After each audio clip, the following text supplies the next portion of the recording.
Capítulo 8. Lo que puede emerger de la polaridad. Lo que se resiste persiste, lo que se abraza nos transforma. Cuando crucemos el segundo umbral del camino del héroe, estaremos entrando en un mundo de sorprendentes polaridades. Aquí nos vamos a encontrar con la principal energía negativa, que es el miedo, y con la principal energía positiva, que es el amor. Lo opuesto al amor no es el odio, sino el miedo. Lo que ocurre es que éste puede expresarse de múltiples formas. Si recordamos, la mente, ligada al hemisferio cerebral izquierdo, vive en un mundo de polaridades, el blanco y el negro, el frío y el calor, la luz y la oscuridad. Sin embargo, las polaridades que nos vamos a encontrar en esta nueva dimensión del mundo inconsciente son cualitativamente diferentes, porque lejos de describir simplemente algo, nos hace experimentarlo con particular intensidad. Cuando pasamos del mundo de la unidad al de la polaridad, es decir, cuando aquel tapiz mágico de la película Brave desgarró ambos lados del tapiz, el correspondiente a la mente del hemisferio cerebral izquierdo y el correspondiente a la mente del hemisferio derecho, perdieron su unidad. Por eso, tanto en una parte como en la otra, aunque sea, no vamos a encontrar unidad sino polaridad.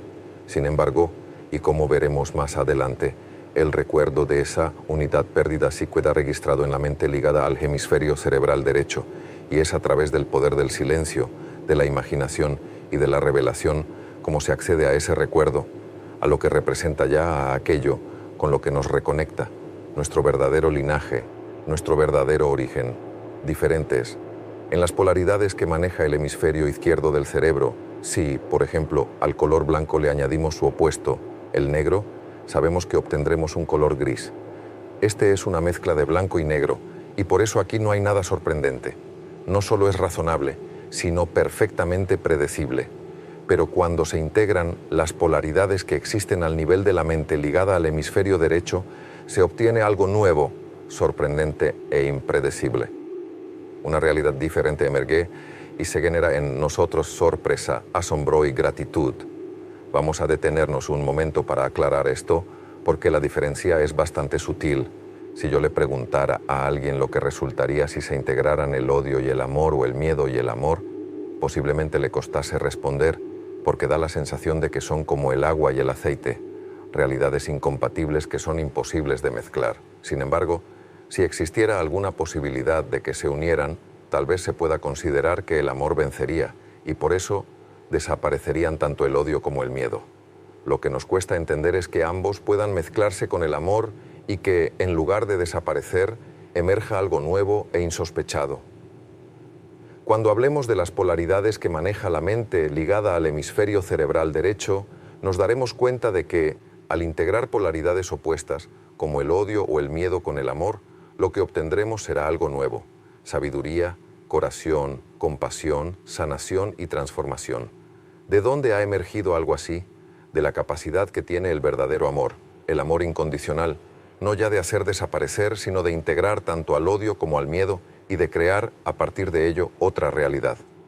Hace años tuve la suerte de coincidir en un evento con el Dr. Gerald Edelman, que ganó el Premio Nobel de Medicina en 1972 por sus estudios en relación con el sistema inmune. Cuando yo le conocí, estaba estudiando el funcionamiento de las redes nerviosas. El Dr. Edelman nos explicó algo que puede servirnos para entender mejor lo que acabo de describir. Si establecemos las condiciones adecuadas de presión y de temperatura para que una determinada cantidad de oxígeno y otra de hidrógeno reaccionen entre sí, lo que surge no es una mezcla de oxígeno e hidrógeno, en la que podemos reconocer cuánto hay de uno y de otro. Lo que emerge es algo completamente nuevo: agua.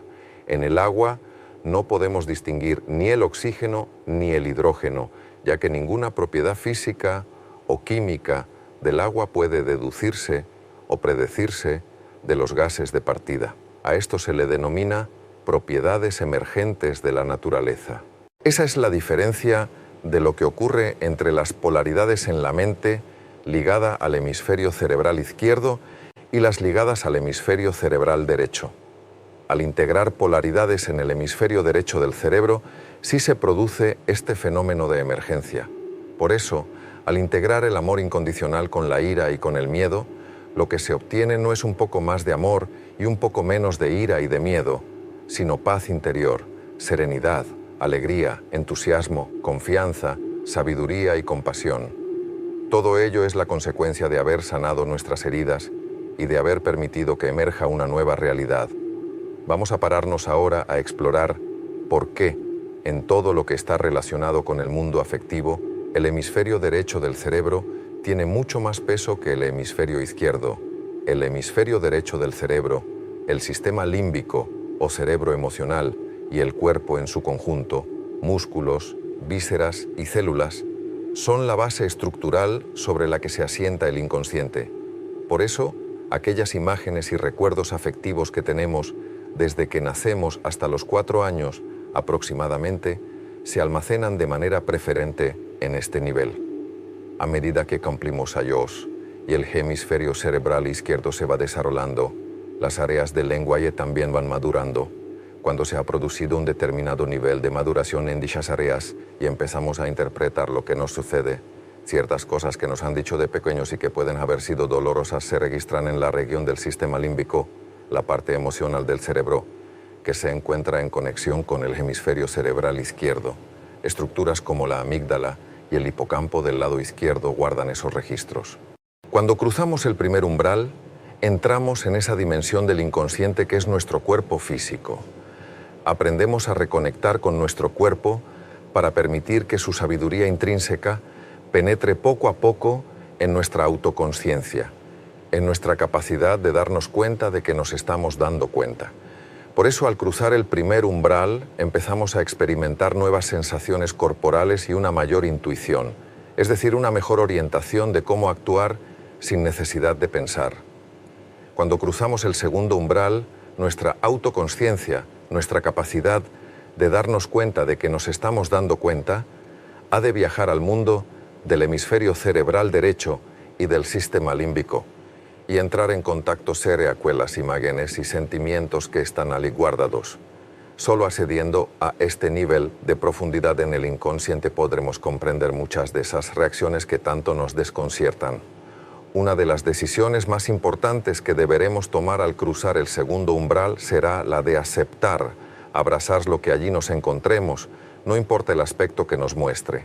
Aceptar es reconocer algo como perfecto y necesario sin resistirse, sin enfadarse, sin culpar a nada ni a nadie, sin intentar escapar y sin quedarse bloqueado. La aceptación es el paso necesario para la transformación, y por eso pide de nosotros una confianza radical en la vida y en esa conciencia universal que es sabiduría y amor infinitos. No podremos pasar del segundo umbral al tercero si no comprendemos la importancia que tiene la aceptación y que, como ya veremos, se parece a la resignación solo en apariencia.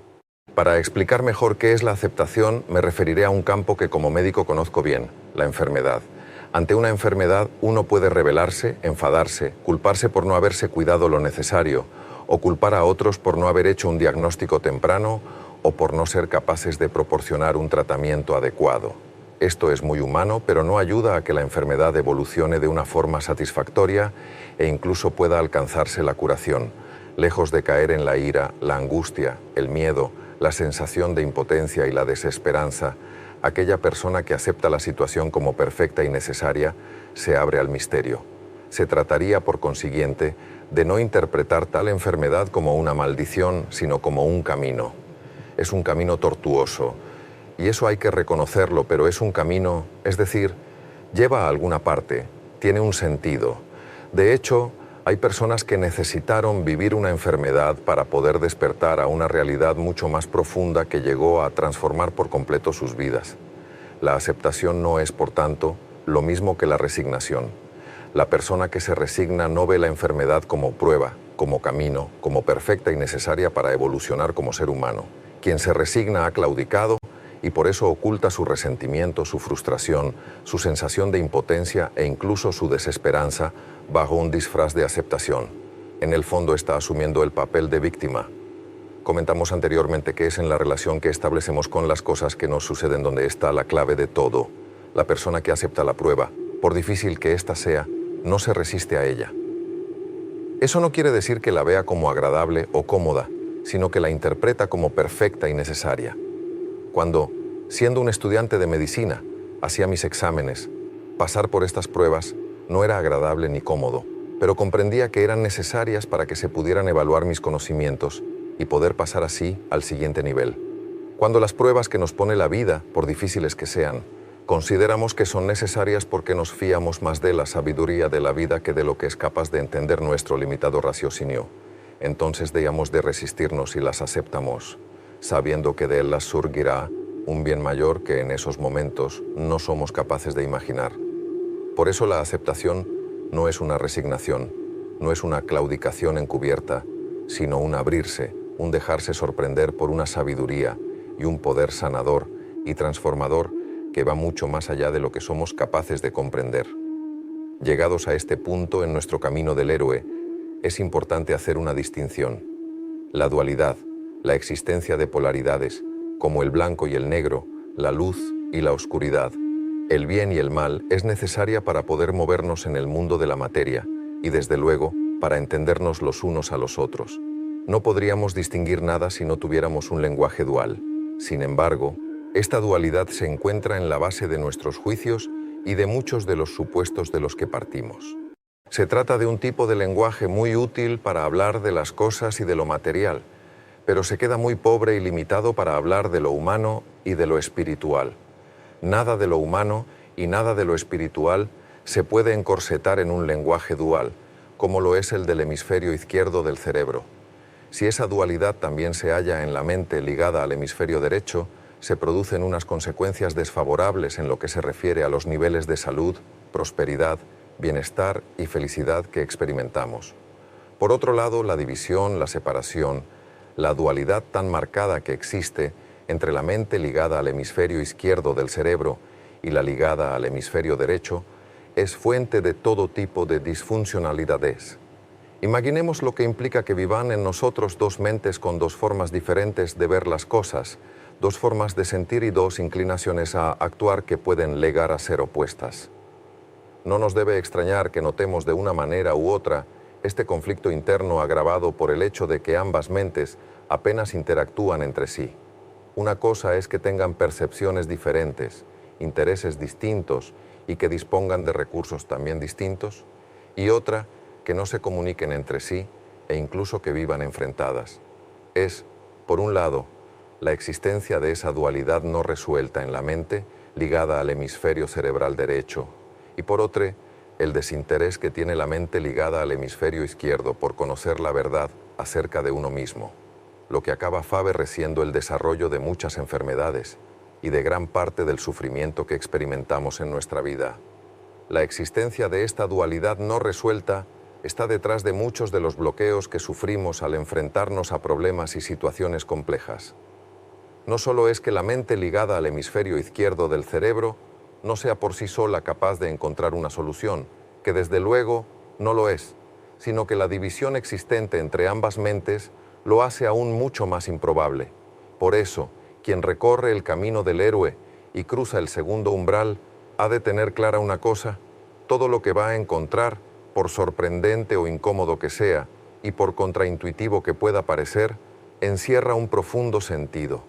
Todo es una ayuda para despertar y todo es una oportunidad para expandir el nivel de consciencia del hemisferio derecho y superar la división entre las consciencias ligadas a ambos hemisferios. Lo que carece de sentido para la mente ligada al hemisferio izquierdo del cerebro, sí tiene sentido para la que está ligada al derecho. Detrás de lo que parece está lo que de verdad es. Detrás de la incomodidad está la oportunidad. Más allá del dolor está la libertad.